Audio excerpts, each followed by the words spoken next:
Halo, kembali berjumpa dengan saya Husnul Arif bersama dengan Bung Rocky Gerung di Rocky Gerung Official FNN. Bung Rocky, rupanya soal Palestina ini banyak sekali mendapat reaksi dari viewer dan juga banyak sekali orang yang menelpon pada saya. Tetapi bersamaan dengan itu di dunia juga reaksinya muncul semakin seru tentang Palestina ini ya. Banyak selebritis dunia bahkan yang ikut mengomentari soal ini. Tetapi yang perlu saya kira kita garis bawah ini persoalan duduk soalnya itu seperti apa sih gitu. Karena kemarin kan Anda menyinggung soal prinsip dasar perang use in bellum, use et bellum dan kemudian use in bello ya. Itu jadi dasar perang dan kemudian bagaimana aturan dalam perang. Ada soal-soal masalah humaniter. Tetapi yang paling banyak mendapat sorotan apa sih alasannya kenapa sih mesti Palestina dibela?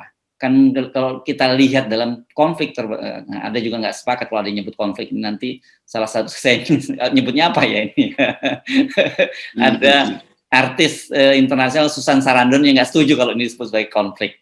Jadi ini jadi menarik bagaimana kita mendudukkan persoalan ini karena kalau fakta yang terbaru itu kan katanya memulai serangan itu adalah Palestina. Kenapa mesti Palestina yang kita bela? Oke, memang kasus di Timur Tengah itu udah dari tahun 67 itu perang 6 hari terus berlanjut terus dan selalu gagal upaya penyelesaian perseteruan itu tuh.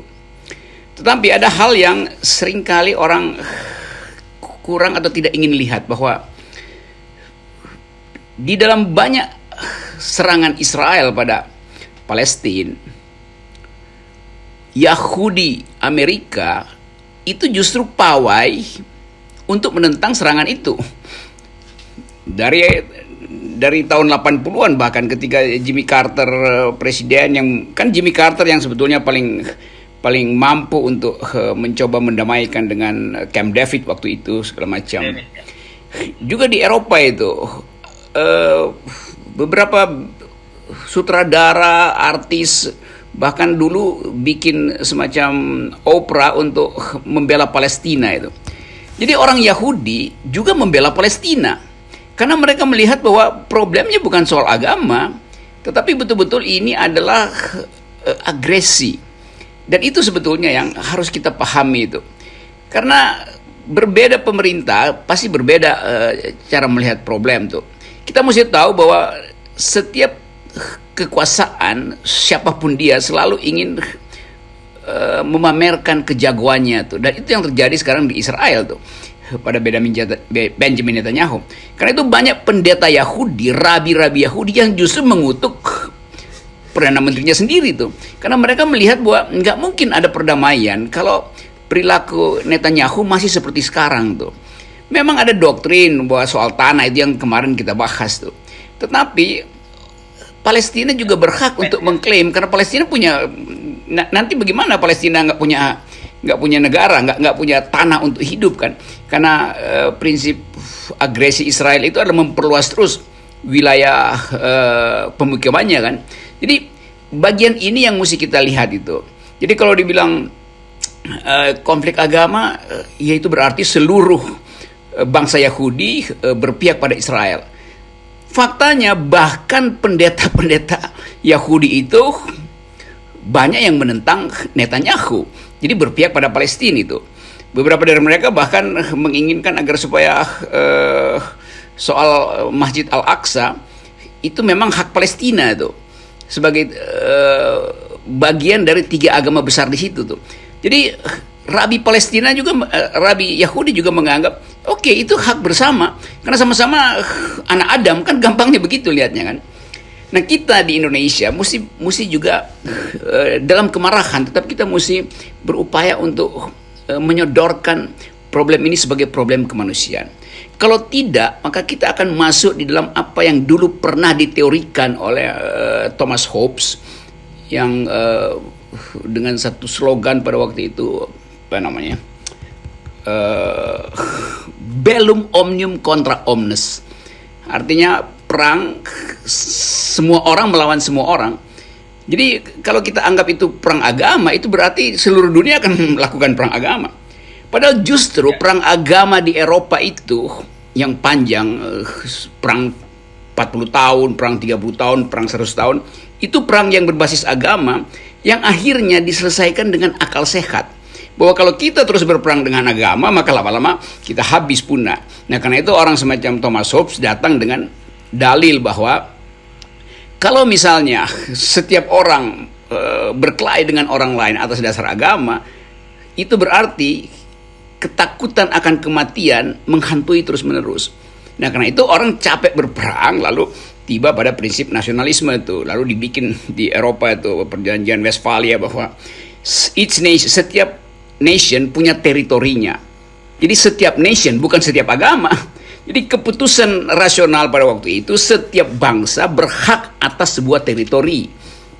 Bukan setiap agama berhak atas teritori, karena agama yang membuat teritori itu tidak bisa ditemukan. Jadi pada waktu itu ditemukan prinsip tentang yang disebut nasionalisme, yang kemudian diteoretisir oleh filsuf Immanuel Kant berdasarkan unity of reason. Berdasarkan unity of reason, kesatuan akal. Jadi akal itu mampu untuk menyelesaikan problem dengan menghasilkan satu bangsa, satu tanah air itu, satu teritori. Itu kemudian yang dipegang sampai sekarang yang disebut sebagai nasionalisme modern Eropa itu. Israel ada di dalam perjanjian itu karena Israel bagian dari Perserikatan Bangsa-Bangsa. Kan itu dasarnya tuh. Sehingga kita selalu ingin mengukur Israel, dia melanggar prinsip-prinsip humanitarian law karena dia melakukan agresi itu. Jadi itu intinya tuh. Bahwa di situ memang ada soal agama, iya, tapi kita nggak mau soroti itu. Karena kita nggak punya peralatan untuk duel argumen kalau soal agama. Karena jadi panjang ke belakang. Nah, kalau kita berkelahi panjang ke belakang, kita tiba juga pada absurditas. Karena sama-sama adalah anak Adam. Kan gampangnya begitu kan. Itu yang sering kita terangkan.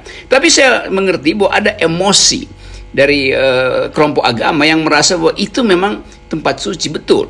Dan kita hargai itu pendapat masyarakat.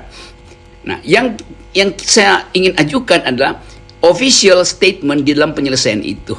Kan kalau kita masuk di dalam sidang internasional nanti, kita nggak akan bawa dalil agama, kita nggak akan bilang bahwa Ibrahim itu berpihak pada Palestina atau berpihak pada Israel. Nabi Musa itu adalah menyeberang dari Mesir ke Palestina atau menyeberang ke Kanaan segala macam.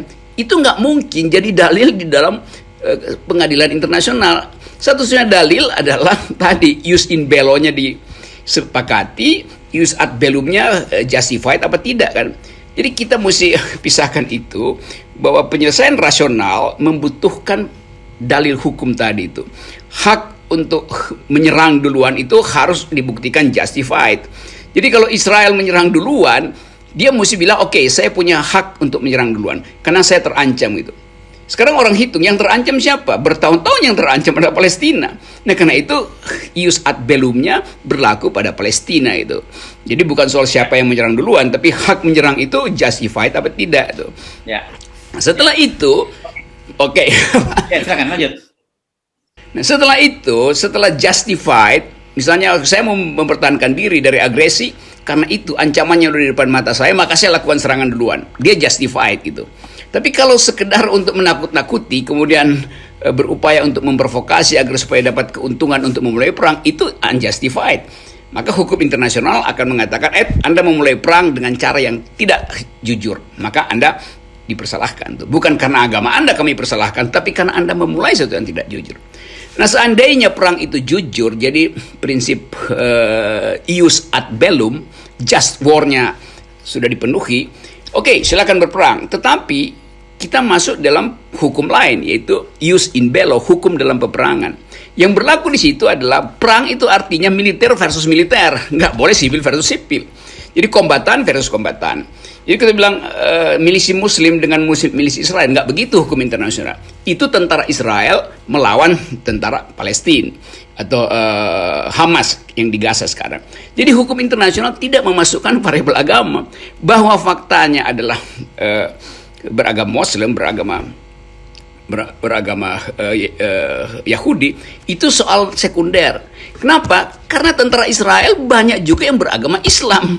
Demikian juga tentara Palestina banyak yang beragama Yahudi atau Kristen.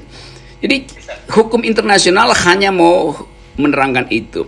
Just war dimulai, kalau sudah dimulai, oke, silakan perang, tapi ada prinsipnya, yaitu perang itu tidak boleh antar warga sipil gitu. Dan perang tidak boleh menghancurkan fasilitas sipil. Kalau rumah sakit dibom itu berarti nggak ada lagi orang yang mau rawat tentara musuh bahkan yang kena tembakan. Bahkan ada prinsip kalau tentara musuh itu udah terkena tembakan, dia nggak boleh dibunuh, dia justru mesti dirawat. Karena ini bukan soal menghabisi, ini soal memenangkan peperangan, bukan menghancurkan peradaban. Nah, masalah ini memang masih sulit untuk dibicarakan di dalam masyarakat Indonesia, bahkan masyarakat dunia, karena kita kurang memahami atau kurang bisa memisahkan antara kajian rasional tentang perang dan efeknya dalam penyelesaian masalah nanti di pengadilan atau dalam negosiasi dengan emosi kita yang terbawa oleh rasa marah kultural kita tuh. Dua-duanya sah. Tuh. Saya pahami bahwa masyarakat Indonesia tentu berpihak pada Palestina. Bukan karena agamanya, atau karena agamanya juga boleh, nggak ada soal. Karena itu adalah emosi rakyat. Tapi bagi saya, karena perintah konstitusi bahwa Indonesia harus membela mereka yang terjajah. Karena penjajahan itu melanggar prinsip just war tadi, ius ad bellum. Nah, Israel melanggar prinsip itu karena dia mengagresi bertahun-tahun dan ingin menyingkirkan Palestina dengan cara memperluas wilayah. Jadi intinya memperluas wilayah. Al-Aqsa itu adalah insiden yang memungkinkan Israel untuk mengklaim lagi bahwa kami terancam maka kami perluas wilayah lagi. Tapi begitu dia klaim kami terancam, dia lakukan perluasan wilayah lagi. Di situ agresi Israel terhadap Palestina. Jadi kejelasan itu sebetulnya yang ingin FNN terangkan pada publik supaya kita betul-betul ingin agar supaya perdamaian itu dihasilkan. Karena kita nggak ingin agar bahwa itu diselesaikan dengan hancur-menghancur sehingga masuk dalam logika Thomas Hobbes tadi, bellum omnium contra omnes, yang akibatnya adalah menang jadi abu, kalah jadi arang. Kan itu, bukan itu. Nah, Indonesia terikat pada semangat untuk memperluas wilayah perdamaian. Ya, Kan itu. Oke, jadi saya kira ini mudah-mudahan clear ya. Banyak pertanyaan, saya membaca komen-komen dari para viewer kita karena saya tahu memang ada dasar-dasar teologis. Sejak awal kita menyadari itu ya, Bung Rocky, ada soal. Iya, kita tahu itu ada. Promised Land di Al-Quran pun juga ada soal itu, tapi kita tidak mau masuk wilayah itu, dan yang paling penting kita tidak kemudian mengekspor persoalan itu ke dalam negeri kan menjadi konflik yang baru di antara kita semua. Itu kan sejak awal positioning kita itu. Ya. Ya. Itu yang implisit ingin kita kemukakan sebetulnya, karena kita meraba ada ketegangan besar itu, dan ketegangan itu yang sebut aja clash of civilization itu sangat mungkin dia tersulut lalu merembet ke soal-soal ras, ethnicity, ekonomi yang memang lagi rawan di kita. Jadi kita sebetulnya mendahului pemerintah, karena pemerintah diam aja, pemerintah nggak bisa kasih keterangan tentang apa yang terjadi dan berupaya untuk memberi pengertian pada rakyat Indonesia itu. Jadi sebetulnya pemerintah juga ya dungu dalam soal exposure publik terhadap Palestina. Kan yang ngomong tuh justru pengamat segala macam gitu kan, yang harusnya disponsori oleh pengetahuan pemerintah. Tapi karena pemerintah nggak punya pengetahuan dan rendah diri untuk mengucapkan pikirannya terhadap Palestina, itu yang menyebabkan orang akhirnya masuk di dalam soal-soal yang non hukum internasional, yang kultural, yang sejarah, yang teologi itu.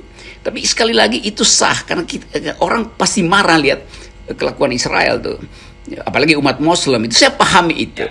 Nah, dalam pemahaman itu kita sebagai orang yang ingin memajukan perdamaian mau melihat versi kekerasan itu dari prinsip-prinsip hukum internasional.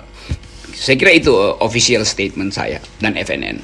Ya, oke, Bung Rocky. Jadi kita maju sedikit tadi kan Anda sudah menyinggung juga soal justified, jadi reason to war-nya ya. Anda sudah menyebutkan, dan kalau ada juga yang mempersoalkan loh. Yang pertama kali menyerang adalah Palestina. Ini harus didudukan pada persoalan sebenarnya. Ini kan dimulainya dari adanya ekspansi dari pemukiman Yahudi di Sheikh Jarrah itu kan. Dan di situ Sheikh Jarrah. Sheikh Jarrah itu ada pemukiman-pemukiman yang memang digusur, yang sempat saya tadi ceritakan kemarin saya ceritakan pada Anda bagaimana ketika ada dialog antara seorang warga Palestina dengan warga Yahudi. ketika dipersoalkan mengapa mesti mau diambil tanahnya, dia bilang kalau toh bukan saya yang mengambil, nanti akan ada orang lain, artinya orang Yahudi lain yang mengambil. Kan ini absurd sekali alasan itu. Itulah itu yang saya kira mesti dipahami oleh publik di Indonesia gitu. Masih ada juga yang membela Israel di penonton kita, tapi saya kira mungkin karena ketidaktahuan, bukan karena semangat kemudian konflik antar agama. Ya saya kira baik juga kita ambil pelajaran dari cara kita mengucapkan opini kita itu. Kadangkala pers internasional juga bias karena sekedar dapat sensasi lalu beberapa potongan peristiwa itu yang kemudian masuk ke Indonesia itu. Jadi biasnya itu terjadi karena akses kita terhadap informasi yang lengkap justru tidak dihasilkan. Kan mestinya misalnya pemerintah bikin semacam session di dalam televisi-televisi kita, terutama televisi nasional, supaya kita belajar di situ, ada orang yang menerangkan. Nah, karena pemerintah sampai sekarang nggak tahu mau bikin apa, bahkan pemerintah mungkin lagi duga-duga nih apa yang kita bisa bawa ke Palestina itu. Sementara Iran dan Turki konkret yang mau dibawa ke situ. Nah, akibatnya publik Indonesia merasa mestinya pemerintah lakukan setara dengan Turki dan Iran yang langsung kirim milisi ke situ kan. Kan masuk akal sebetulnya kan, karena kita ingin begitu dong. Tapi kita juga tahu bahwa kemarin kita bahas Presiden Jokowi tidak punya profil yang kuat di fora internasional, apalagi di Timur Tengah itu soal-soal begituan tuh. Nah karena itu orang akhirnya bilang, oke kalau begitu rakyat yang bergerak. Nah bahayanya kalau rakyat bergerak itu dia bisa nyerempet kemana-mana. Nah jadi sayang sekali kalau energi ini hanya kita kuras untuk mempersoalkan ini agama atau bukan. Jadi sebaiknya kita anggap bahwa ada variabel agama, tapi dalam penyelesaian persoalan kita mesti masuk dalam penyelesaian yang rasional, yaitu berdasarkan prinsip-prinsip humanitarian law, karena kita terikat dengan hukum internasional.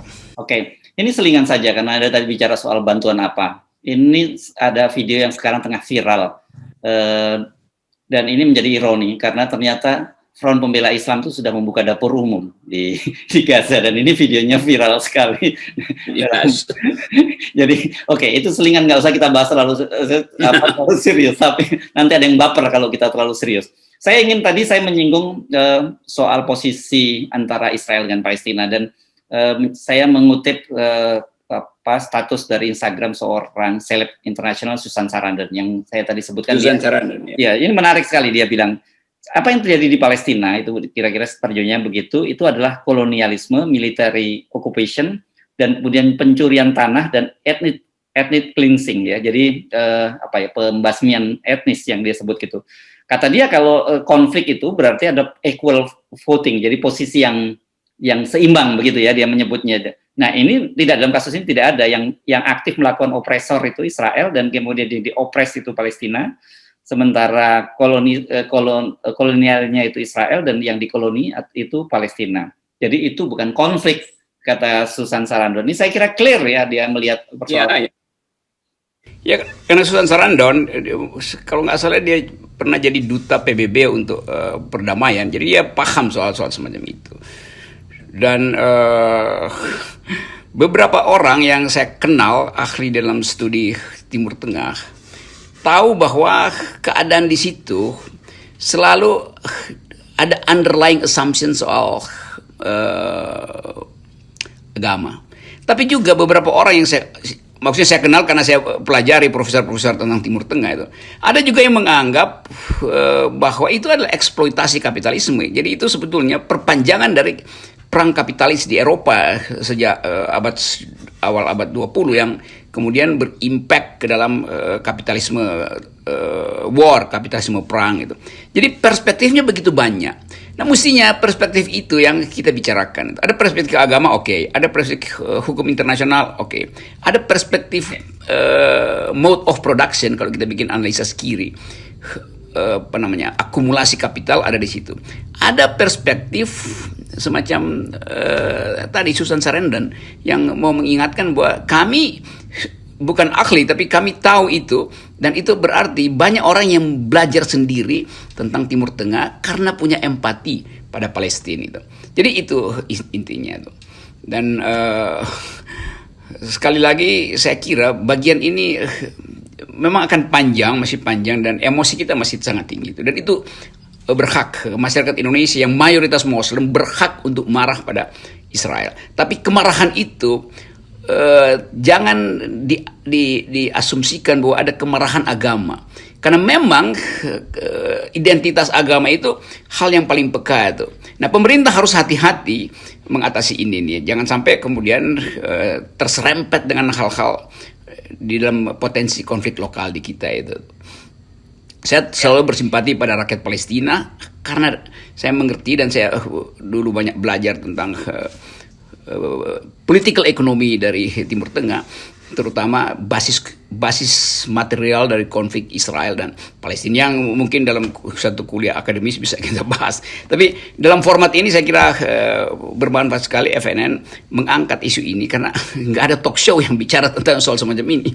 Yang ada adalah kasakusuk isu segala macam. Oke. Ini satu poin lagi yang saya kira perlu saya minta Anda untuk memberikan semacam pandangan adalah berkaitan dengan positioning Israel yang dinilai sekarang sebagai satu bentuk baru dari pemerintahan apartheid.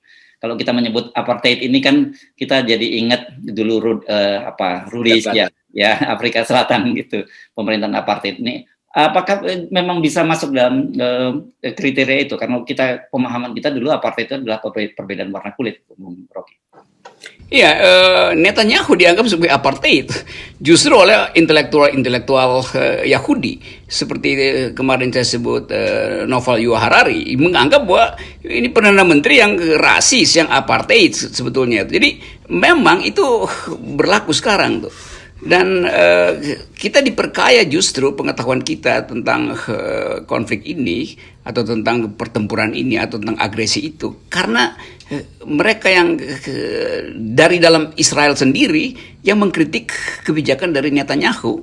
Jadi sebetulnya terbantah sebetulnya problem bahwa seluruh bangsa Yahudi ada di belakang Netanyahu. Enggak, Netanyahu itu perdana menteri yang dipilih secara politik yang pasti punya kepentingan untuk mempertahankan jabatannya karena itu dia ekspor krisis baru. Padahal kita tahu Israel juga lagi punya problem dengan ekonomi kan. Jadi kita mesti baca itu begitu. Ada hal-hal lain misalnya yang dalam menganalisis Timur Tengah itu. Misalnya dulu orang Mesir dan Israel berebut dataran tinggi Golan Heights itu. Yang ya dasarnya memang ada inspirasi teologi di situ. Tapi secara rasional, secara militer, siapa yang menguasai dataran tinggi, dia pasti lebih mudah untuk menghancurkan lawan. Karena kalau nggak ada peluru, dia tinggal gelontorin batu, lemparin batu dari atas kan. Itu juga hal yang mesti kita pertimbangkan. Kenapa dataran tinggi Golan itu selalu ingin dipertahankan oleh Israel? Karena dari situ dia bisa amati semuanya dan udah kalau dia nggak punya F-16 dia gelontorin aja batu dari situ. Jadi banyak aspek yang mesti kita pahami sebetulnya supaya kita bisa baca secara tepat bagaimana cara agar supaya dunia bersama-sama bisa menekan Israel untuk mundur dan dimungkinkan untuk ceasefire. Ya.